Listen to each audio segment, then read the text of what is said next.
Una sa ating mga balita, 5 ang patay at 5 pa ang sugatan sa muling pag-aalboroto ng Bulkang Mayon sa Albay.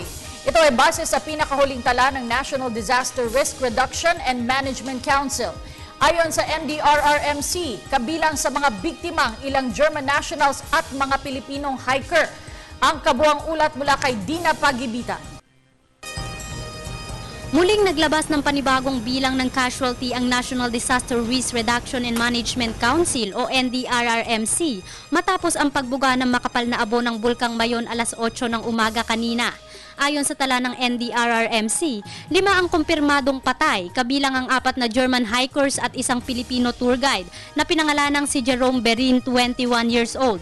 Samantalang 5 rin ang sugatan at 6 ang nasa maayos ng kalagayan. 27 ang naitalang umakyat ng bulkan. Ang 11 dito hindi pa matukoy ang kinaroroonan. Itinanggi namang pangalanan ng pamunuan ang iba pang nasawi at mga sugatan dahil na rin sa pakiusap ng embahada ng mga bansang kinabibilangan ng mga hikers. Kabilang sa mga ito ang Germany, Australia at Thailand. Meron ng Department of Foreign Affairs official dun sa Region 5. Sila ngayon yung kausap ng mga embassy personnel. Ayun nga, medyo nililipit nila yung na wag sana yung mga pangalan for security reasons. Samantala, nagpadala na ang Philippine Air Force ng isang chopper sa Legazpi, Albay upang tumulong sa search and rescue operation ng 2 chopper na nakaantabay doon mula sa Lucena City. Nagbabantay na rin doon ang puwersa ng PNP.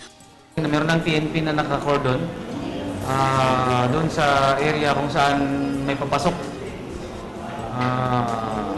to prevent yung pagpasok nga ng mga supposed to be tourist pa at saka ibang tao na pwedeng pumasok dun sa dineclare na danger zone. Tumagal ang tinatawag na ash pop ng 73 seconds na may taas na 500 meters mula sa bunganga ng bulkan. Ayon naman sa PHIVOLCS, hindi nila nakitaan ng abnormal na lagay ang bulkan sa nakalipas na mga araw. 2 dahilan ang tinitingnan ng PHIVOLCS sa nasabing ash pop. Una rito ang gas o init na nasa ilalim ng bulkan at ang tubig ulan na pumasok sa bunganga ng Mayon.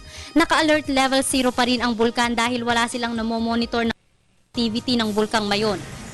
Hindi pa raw masiguro ng NDRRMC kung ang ikinamatay nga ng mga nasawi ay ang mga batong naglabasan sa bunganga ng bulkan. Para sa Telebisyon ng Bayan, ako si Dina Pagibitan.